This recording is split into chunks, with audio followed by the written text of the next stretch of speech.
All right, y'all, we got another Mr. Nightmare reaction. This one right here is called Four Very Scary True Travel Horror Stories. Without further ado, if y'all are new to the channel, subscribe right now. Let's get it.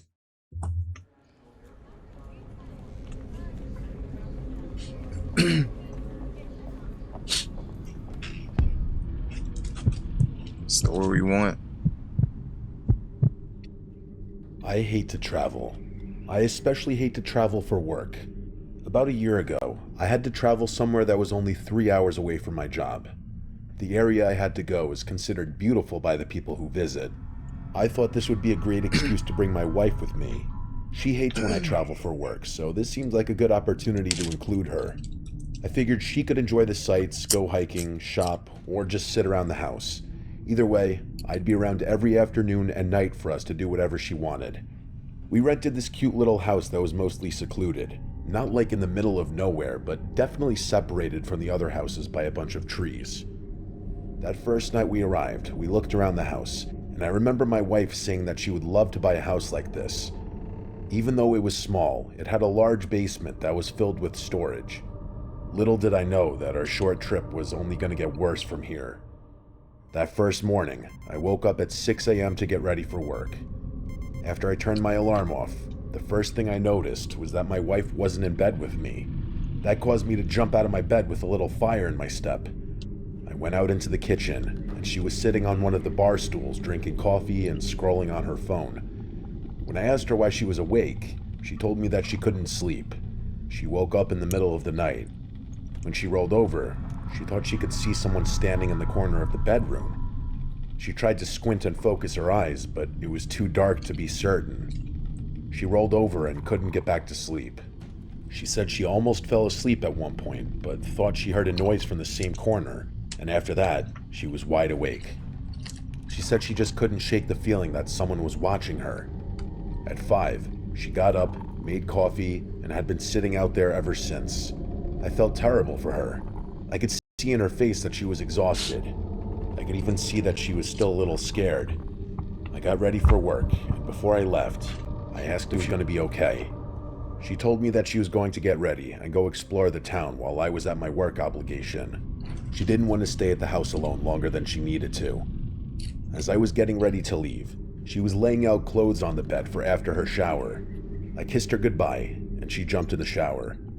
According to her, when she got out of the shower, she noticed that her clothes were slightly different from how she left them. Instead of being folded neatly and stacked on top of each other, they were half folded and just thrown into a single row. She was on edge, but said it must have been her imagination. She got dressed quickly, but couldn't find her socks. She knew she had left the socks out, but now they weren't there. She felt like she was going crazy. She grabbed another pair and ran out of the house. She Ubered to town since I had the car. I could tell something was off. When she was texting me, I was getting these one-word answers, and that's not like her. I got out of my work meeting early, so I met my wife for lunch in town. She didn't look well. This is where she told me about the clothes situation and how her socks were just magically missing. I didn't know what to say. I believed her, I just didn't have a solution or idea what could be happening. Since I was done with work for the day, we spent the rest of the afternoon in town and had a great time.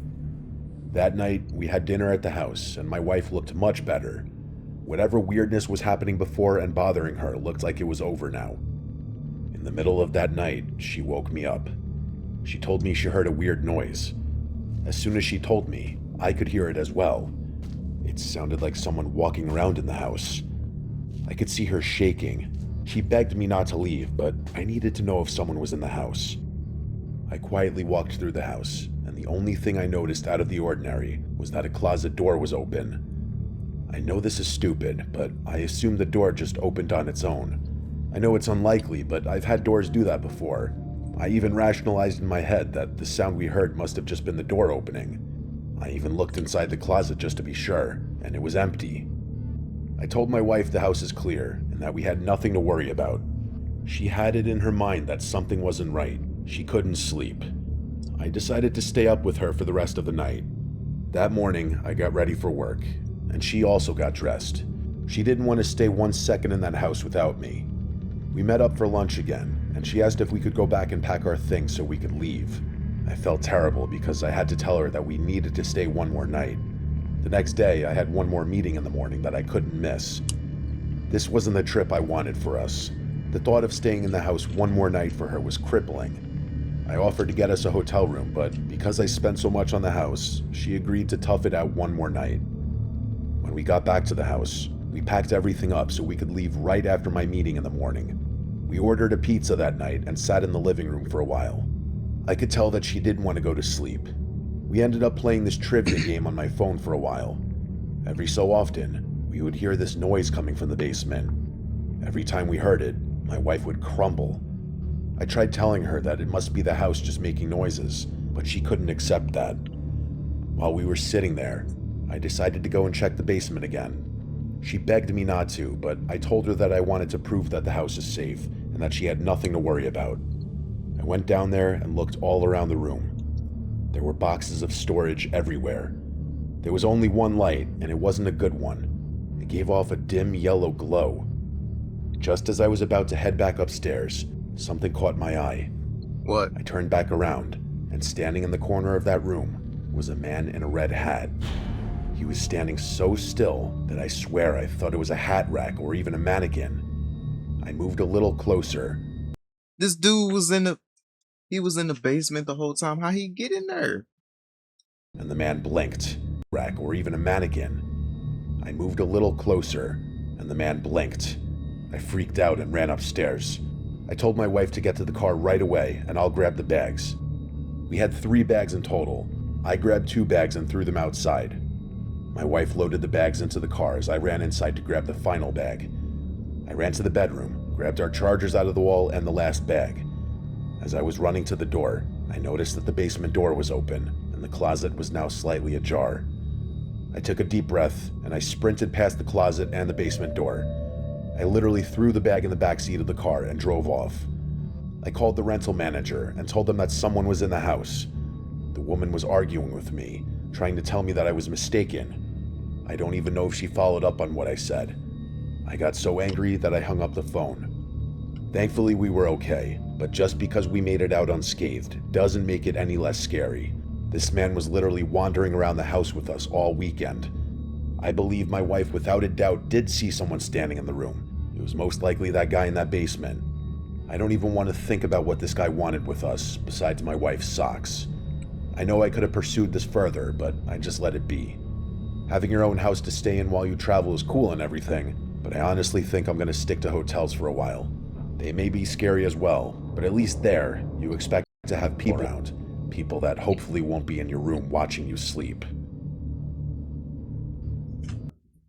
Boy got some type of fetish or something. That's probably why. But that's crazy. Story 2.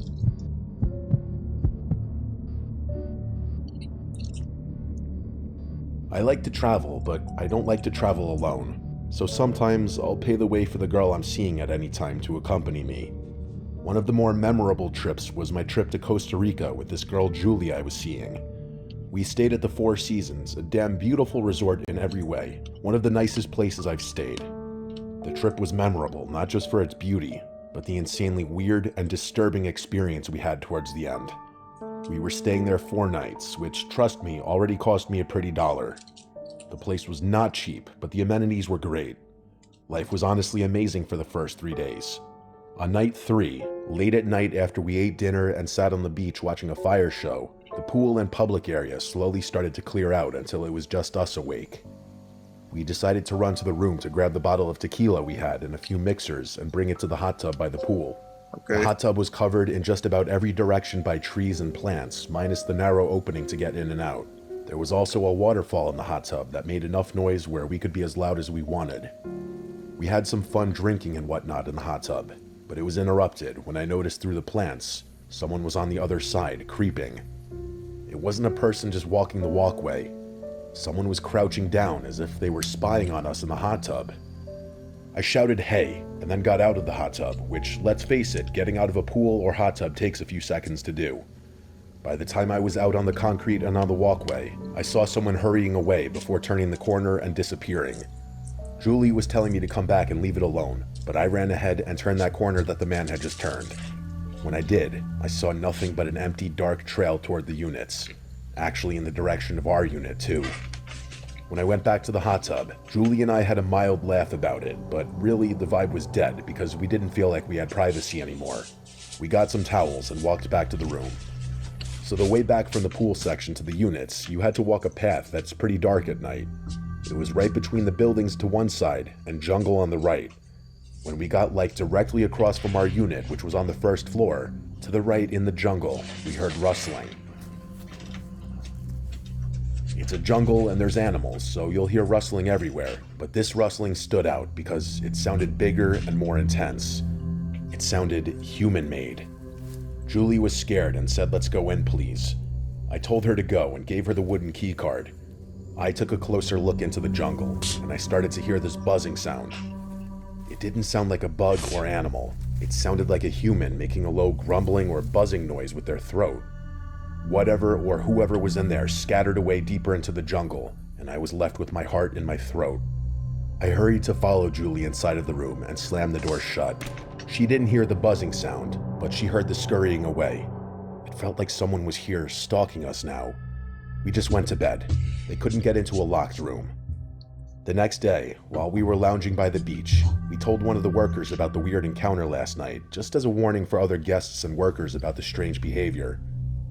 We stayed there for a few hours, and during that time, a man dressed as an employee came up to us with a camera and told us to smile and pose, so we did. He took a picture, then smiled and said thanks, and he walked away. We watched, expecting him to go up to other people or couples and take more pics, but when we looked up again, the guy was completely gone.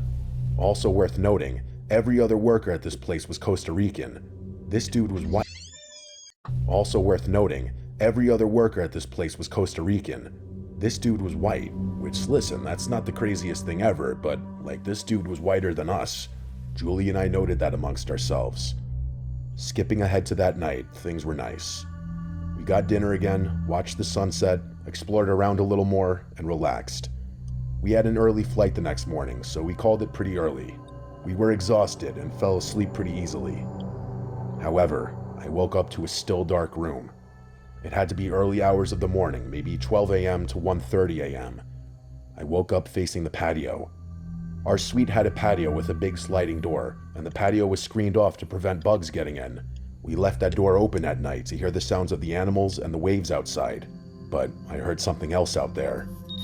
I thought for sure it was the sound of a camera beeping as it took a picture. I was like 30% sure of it, until I heard it again.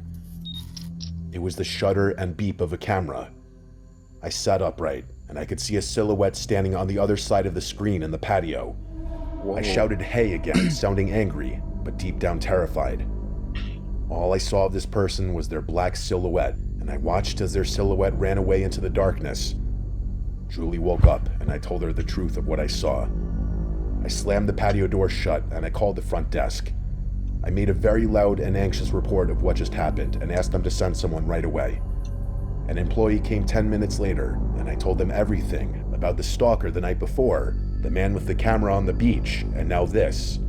The guy said they don't have employees walking around taking pictures, which confirmed that it was the same person.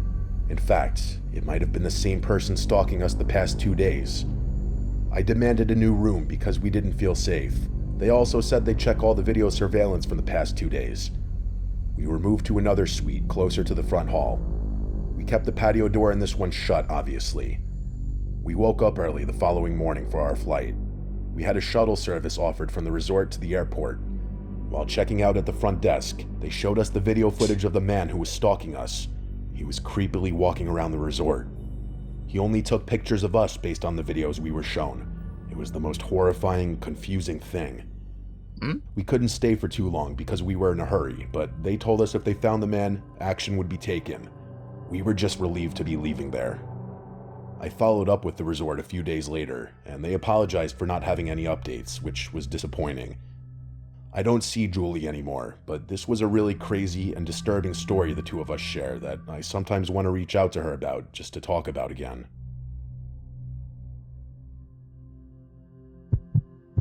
Story 3. I hate reliving this story, but I feel like it's so crazy that I need to share it. Last year, I got a week and a half off from work, so I decided to travel back home to see my parents. I work in South Carolina, but my family still lives in Massachusetts. It's not right around the corner, but it's an easy drive nonetheless. My parents are older and retired. They don't get to leave the house much because my dad hurt his back when he was still working. Damn. My genius idea was that I was going to drive throughout the night and surprise my parents in the morning. I only told my brother I was coming home, just so somebody knew. Usually, I hate driving at night, but I found that this specific drive is way easier overnight. There just isn't that much traffic, so I can throw something on to listen to and I'm chilling. My least favorite part of the drive is when I have to go through Pennsylvania. No disrespect to my people in Pennsylvania, but that state just feels like it never ends. It's all mountains and winding roads. Not to mention, I feel like every time I drive through PA, it's so foggy that I feel like I'm driving through an endless wall of white. This trip was no different. I was white-knuckling my way through until I came across a detour sign. Apparently there was an accident, so I was being redirected off the highway. I continued driving for a while, and I felt like I was lost. It was just a dark, foggy road. There was no sign of life anywhere. Of course, my phone didn't have service either, so I couldn't even use that to figure out where I was or where I was going. It had been hours since I left South Carolina, and I was exhausted. I was looking for a gas station or even a rest stop. I just needed to shut my eyes for a second, but I didn't feel comfortable doing it on the side of this desolate road. Something about driving in the fog and focusing extra hard makes me super tired. I started to doze off purely because of exhaustion. I should have pulled over as soon as I started doing the head drop, but I thought I could hold on a little while longer. Well, I couldn't. I dozed off for a second too long, and I lost control of the car. I jerked the wheel, but it was too late. I hit the guardrail, and I just kept going. My car rolled into a ditch, and thankfully rolled back to an upright position. I was shaking. That was the most terrifying moment of my entire life.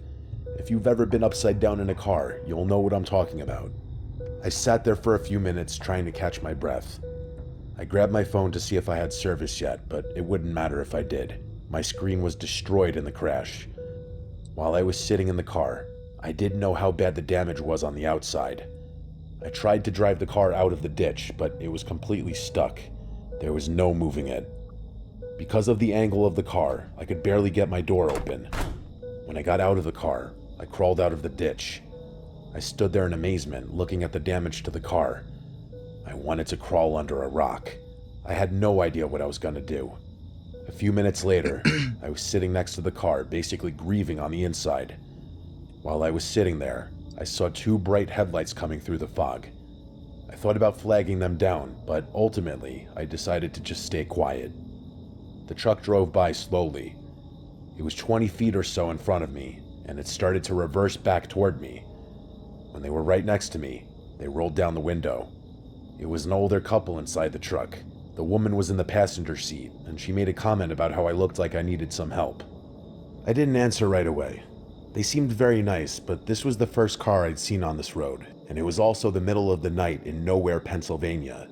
Nice or not, I was a little uneasy about this. I also don't want to be that guy, but they didn't physically look like the most inviting people. She asked me again if I needed help, and I just nodded. The large man got out of the vehicle and grabbed a chain from the bed of the truck. While he was doing that, the woman got out of the truck and kept inching closer to me. She smelled horrible. The way she was inching toward me was making me move closer to the truck. It was like she was bullying me to move closer. She was talking about the land, and then she started on a government rant. I just kept nodding and agreeing with her. I just wanted to see these people pull my car out of the ditch. She was literally bumping into me while she was ranting. Eventually, I was standing right outside the back of their truck. She had basically forced me back there. She stopped ranting and then smiled. She told me that she wanted to show me something really cool in the bed of the truck. I told her that it was okay, and I just wanted to watch him pull my car out and make sure he didn't need any help. Every time I tried to step away, she would cut me off. She just kept telling me that I really needed to look in the back of the truck. Then I noticed the man with the chain coming from the other side of the truck. Before I knew it, both of them were moving closer in on me. I turned around and noticed a tarp in the back of the truck. Something was clearly underneath it, but I didn't want to find out what it was. When I had my back turned, looking at the tarp, the woman yelled the name Paul. A third person emerged from underneath the tarp holding a knife.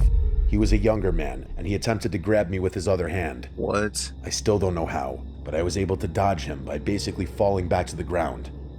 While I was on the ground, the woman started to yell frantically, screaming at the other two men. I got up and I started to run as fast as I could. I ran into the woods instead of staying on the road. I didn't want to take the chance of these insane locals chasing me down with a rifle or something like that. The younger guy chased me into the woods, but thankfully I was able to outrun him. I hid in the forest for a while. Since I didn't have a phone, I have no idea how long I was actually hiding. It felt like hours, but I'm sure it wasn't that long. I thought I heard footsteps the entire time I was hiding. It was probably just the normal sounds of the forest at night, but I didn't want to risk it. Just when I was getting ready to head back to the road, I heard the voice of the old woman. She kept calling for me, referring to me as Sonny Boy. She wasn't right next to me, but she was close enough that I could hear her. Close enough that if I moved, she would hear it. She was shouting in the woods that everything was okay and that I could come out. She said that they got my car out of the ditch and that they didn't want to scare me. I may be a fool, but I didn't fall for this. I held my breath and hoped that she would walk in the other direction. A while longer had passed, and I hadn't heard anything for a while. I snuck out of the woods, and my car was still in the ditch. Clearly, she was lying. All of my doors were open, and my bag was torn apart. I tried to take an inventory of all my stuff, but most of it was gone. It also looked like they used the knife to cut my seats up. Their truck was gone, but I didn't want to stay with my car. I had a feeling they would be back if I stayed. I walked for a long time until I eventually made it to a 24-hour gas station. I went inside and tried explaining to the cashier what happened. I was a mess. The cashier wouldn't let me use the phone, but he did call the police. When they showed up, they called my parents. It took a few hours, but my brother finally showed up to pick me up. Unfortunately, the police were almost no help. I was happy to be driving with my brother in the middle of the day. I can't even imagine what the intentions of those backwoods freaks were. I don't think they just wanted to rob me. I felt like whatever they wanted, it was worse. My parents were surprised when I got home, but obviously not for the right reasons. That was the last time I've driven anywhere far at night alone, and it will most likely be the last time I ever do that drive again. Story 4. When people think about traveling, oftentimes they think about traveling somewhere with a beach. That's because most people need a break from their job or school to get away, and what better place to unwind than on a nice, relaxing beach? This story, unfortunately, was not a relaxing getaway. A couple of years ago, my girlfriend Allie and I took a trip down south to enjoy some much-needed vacation time. We both work as nurses, and any nurse will tell you, sometimes you need a break. We live in New Hampshire, which is beautiful, but we wanted some of that southern sun. We booked a trip to Key West, Florida. Allie hates to fly, so we made the over 24-hour drive to Florida. Because we had so much time saved up for vacation, we took 2 weeks off, so the drive wasn't nearly as bad because we made several stops on the way. We got to Florida a few days later, and we were blown away by how amazing our resort was. We were right by the ocean. The trip was everything we needed. Most of the trip served its purpose until one terrifying night. Our last night in Key West showed me that it doesn't matter where you are, things can happen out of your control. Allie and I were lying on the beach watching the moon reflect off the water. It was one of those nights where the light from the moon reflecting off the water was literally bright enough that it didn't even look like it was nighttime. We had a large beach towel on the sand, and Allie was lying in my arms. We didn't know this at the time, but I actually had her engagement ring in my pocket. This was going to be our big night. I started to be romantic and sweet, feeding her mushy lines. At first, she was loving it. Then I noticed she got quiet. It was like she wasn't responding at all. For a second, I thought she might have fallen asleep. I asked if she was still alive, and she apologized for getting quiet. She said she got distracted by two people who were standing kind of close to us.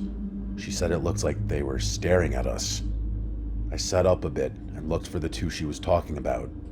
Just as I sat up, we saw the two people walk up to us. It was an objectively beautiful girl, but she looked off for some reason. She had wild curly hair, and from what I could see of her eyes, they looked very dark. She had just a beach cover-up over her bathing suit, and she was with a man. I assume it was her boyfriend because she was holding his hand in a loving way, almost like she was leaning on his arm. He had a huge beard with long brown hair that was pulled back in a bun. He was wearing a red flannel that was unbuttoned with no shirt underneath, and just plain bathing suit shorts. Even at night, it was very warm for a flannel. Once they got over to us, they just stood there. They were standing uncomfortably close. Because we were basically lying down, they were standing over us, both of them just looking at us, smiling for no reason that I could think of. Finally, Ali said, "Excuse me, can we help you with something?" The woman, still smiling, said in a slow, soft voice, "You two are quite beautiful, you know." I was completely speechless and at a loss for words. My girlfriend just said, "Thanks, you can leave us alone now." Allie's one to speak her mind. Maybe it's the nurse mentality in her, but she doesn't take any crap. The woman looked at me, and then at Allie, and then said in a haunting voice, "No thank you." All while this was going on, she still continued to smile. Her boyfriend just stood there stiff and not moving, but still smiling. After a moment, another couple came over. It was late in the night, so there weren't very many people around. I thought they may have been coming over to help us. I'm sure our body language wasn't exactly welcoming. I couldn't have been more wrong. The couple came over, and again were standing right over us. Just like the other two people, both of them were smiling. This woman also had a cover-up on, but was sporting some pigtails that were not even close to symmetrical. Her boyfriend had really curly, shaggy-looking hair. The woman from before looked up at them and said, "Look, a new couple." I didn't know if I was being pranked by the locals or if this was real life. I know they weren't doing anything particularly threatening at this point, but my alarm bells were screaming. Nobody stands this close to complete strangers unless they're up to something. The unsettling smiles and stoic posture just didn't have a good vibe. I was pretty unsettled, and these four people just kept inching closer and closer to Allie and I. They had gotten so close that the one girl's foot was touching my leg. I could tell Allie had hit her breaking point. I was trying to think of something to do. I finally stood and stepped up to one of the guys and said, "Take one more step." I thought maybe if I stepped up to them, they would back off. I'm a bigger guy, but I'm not very intimidating. Allie always called me a lovable teddy bear, not exactly someone who inspires fear. All four of these beach lunatics laughed. I was angry and annoyed, but I almost felt comforted by the laugh. I was thinking maybe the laugh was confirmation of this being a joke. Once again, I was wrong. While the others continued to laugh, one of the guys lunged at me. I had no time at all to defend myself. Both men started to beat me up, and I couldn't do anything. I was lying in the sand, just hoping the ring didn't fall out of my pocket. While this was happening, I could hear Allie screaming, and both girls just sat there and laughed. She tried to intervene, but the second girl pushed her down. The two guys then picked me up and slammed me down in the sand next to Allie, and with the blink of an eye, all their smiles turned into faces of anger. One of the men started to fumble his way through an inside pocket of the red flannel. Even though I didn't see it, I knew he was looking for a pocket knife or some other kind of weapon. Somehow, I had the mindset to pull off an unthinkable move. I don't know what came over me in the moment, maybe fight or flight, but I kicked the ankle of one of the girls because she was still so close to me. It was a hard kick, so she stumbled. Her stumbling in the sand distracted all of them for a moment. In this split second, I grabbed Allie's hand and we ran as fast as we could to our resort. I could feel my face bleeding and my ribs were killing me. I looked back one time as we were running, and we could see the two couples standing there, not chasing us. We got back to the resort, locked the doors, and turned the lights off. It was horrible. I still don't know why, but we didn't call the police. Obviously, in hindsight, we should have contacted the authorities right away, but at that moment, we didn't want to bring any attention at all to our location.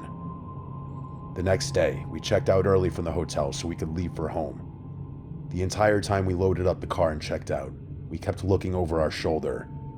Every person out of the corner of our eye we assumed was the beach couples. We didn't want to risk running into these mysterious strangers again. As we were leaving the hotel and walking to our car, we saw the two girls on the corner of the street. They didn't see us. We didn't know what to do. We got into the car and drove off. As we were pulling out of the parking lot, we had to pass the corner where they were standing. As we drove by them, both girls noticed us. They smiled and waved like we were old friends. Once we hit the road, Allie called the resort and informed them what happened. They apologized and said they would look into the matter. I'm not sure if anything was actually ever done. I realized that this isn't your typical scary ghost story or whatever, but it was so much worse. We're lucky we got out of there with no physical injuries. Unfortunately, the memory of this horrible night will most likely stay with me forever.